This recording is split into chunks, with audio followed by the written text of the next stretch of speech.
Hello everyone, good evening. My name is Kamakshi Bhartia and you are welcome back on the 6th episode of The Mavericks. I hope आपको ये जो content मैं share कर रही हूँ ये पसंद आ रहा है। कुछ मेल्स मेरे पास आए थे लोगों के और उनके क्वेरीज मैं लगातार सॉल्व कर रही हूँ related to love, related to abuse and many other things. So अगर आपकी भी ऐसी कोई क्वेरी है, कुछ आप ऐसा लाइफ में फेस कर रहे हैं जो समझना मुश्किल हो रहा है आपके लिए, you can always share with me, maybe we can formulate something together. तो आज हम डिस्कस करेंगे ऑब्जर्वेशन के बारे में। अभी तक हमने नॉलेज, अंडरस्टैंडिंग और the fine line between love and abuse इन सब के बारे में डिस्कस किया है।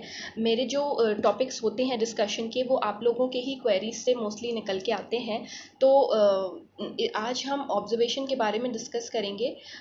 जो भी ऑब्जर्वेशन आपके हिसाब से what do you think observation is? Observation का लाइफ में क्या रोल है?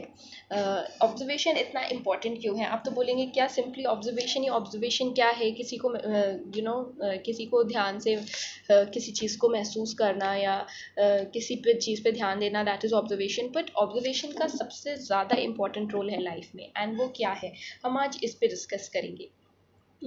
पता है क्लास में हर तरीके के बच्चे होते हैं। कुछ शांत होते हैं, कुछ बहुत फुर्तीले होते हैं, कुछ बहुत चालाक होते हैं, कुछ तेज़ बच्चे होते हैं। तो जो बच्चे बहुत शांत होते हैं, जो बच्चे बहुत अलग अलग रहते हैं, they are very good observers. वो शांत रह के सबको ऑब्जर्व करते हैं। एक एक्टिविटी हुई थी कहीं पे किसी क्लास में, I read in a book somewhere कि एक स्टडी हुई थी कि क्लास में हर बच्चे के अलग अलग टैलेंट्स और स्किल्स क्या हैं।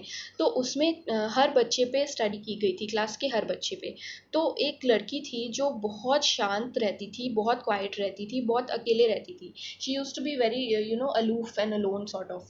तो वो लड़की को जब पूछा गया कि क्लास में उसको एक टास्क दिया गया, और जब पूछा गया कि क्लास में ब्रेक के टाइम पे कौन बच्चा क्या कर रहा था, शी कुड ईजली डिस्क्राइब, क्योंकि वो ऑब्जर्व कर रही थी बहुत अच्छे से। वो हर बच्चे के बारे में बता पाई कि कौन कहाँ पे खड़ा हुआ था, किसके साथ खड़ा हुआ था और क्या कर रहा था।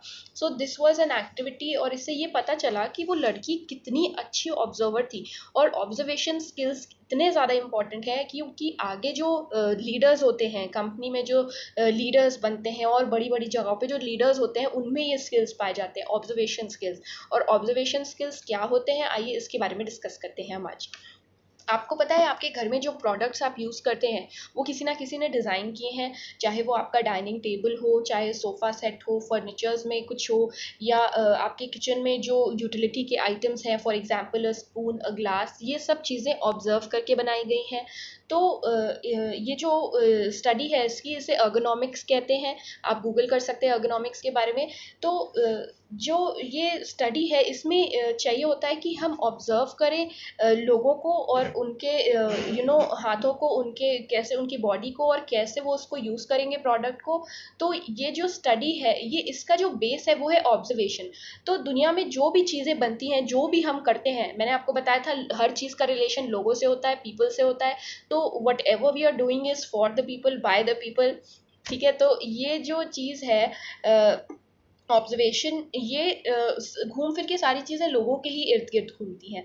तो observation skill is very important here. So तो ऑब्जर्वेशन आपके लाइफ में आगे बहुत ज़रूरी है। कुछ चीज़ें, ये कुछ चीज़ें जो मैं आपसे बात करती हूँ, ये वो चीज़ें हैं जो स्कूल में आपको नहीं सिखाई जाती। अपार्ट फ्रॉम स्कूल जो चीज़ें ज़रूरी हैं, जो होनी चाहिए स्कूल्स में, स्टडी में, करिकुलम में, these are those things. So observation is one of those things.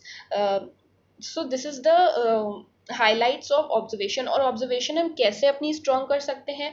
जैसे जैसे मैंने बताया, कुछ बच्चे बहुत वीक होते हैं, जो पढ़ाई में थोड़े कमज़ोर होते हैं, और जिनको अकेले रहना पसंद होता है, वो ऑब्जर्वेशन में बहुत अच्छे होते हैं। और एक रॉबर्ट टी समथिंग, एक कोई राइटर है, उसकी मैंने एक बुक पढ़ी थी। उसकी बुक में भी ये मेंशन था कि ऑब्जर्वेशन का कितना ज़्यादा इम्पोर्टेंस है। सो जो उसने ये भी मेंशन किया था कि जो सबसे ज़्यादा ग्रेड्स लाने वाले स्टूडेंट होते हैं क्लास में, जो बहुत अच्छा स्कोर करते हैं क्लास में, they are usually working under someone when they graduate, जब वो कॉलेज से पास आउट होते हैं। और जो लीडर्स होते हैं, जो कंपनी के ओनर्स होते हैं, वो लोग होते हैं, वो बच्चे होते हैं जो एवरेज स्टूडेंट्स होते हैं। क्यों? क्योंकि उनके ये सारे स्किल्स बहुत होते हैं उनमें, ऑब्जर्वेशन स्किल्स, फीलिंग स्किल्स, और ये सब लीडरशिप के लिए बहुत ज़रूरी होते हैं। सो ये डिफरेंस होता है। और आपको कैसे केवल मार्क्स ही सब कुछ नहीं होते हैं, केवल स्कोर्स ही सब कुछ नहीं होते हैं। आप भूल जाइए कि आपके फर्स्ट ग्रेड्स आपको आगे उसमें लाइफ में सक्सेसफुल बना देगा, ऐसा कुछ भी नहीं है। अगर आप स्कूल में बहुत अच्छा करते हैं तो वो कोई गारंटी नहीं है कि आपको वो लाइफ में भी सक्सेसफुल बनाएगा। सो this is the base of everything, observation and feeling, and feeling about others problems. केवल अपने बारे में ना सोच के दूसरों के बारे में सोचना, उनके बारे में महसूस करना। अगर हम किसी एनवायरनमेंट में हैं, अगर हम किसी कमरे में बैठे हैं और वहाँ पे 10 लोग बैठे हैं, तो सबके मूड्स का पता होना, कौन क्या फील कर रहा है, और सबके बारे में पता होना। और उसके लिए काम करना कि अगर कोई हमसे नाराज़ है, कोई हमसे खुश नहीं है घर में, चाहे हमारे पेरेंट्स हैं, चाहे हमारे भाई बहन हैं, तो उसको वर्कआउट करना, चीज़ों को, उसको छोड़ना नहीं। तो अपनी एनवायरनमेंट को बेटर बनाने की कोशिश करना। अगर आपकी मॉम किचन में काम कर करके बहुत थक गई हैं, तो उनको हेल्प करना, उनके लिए कुछ काम करना, that is called feeling, that is called empathy.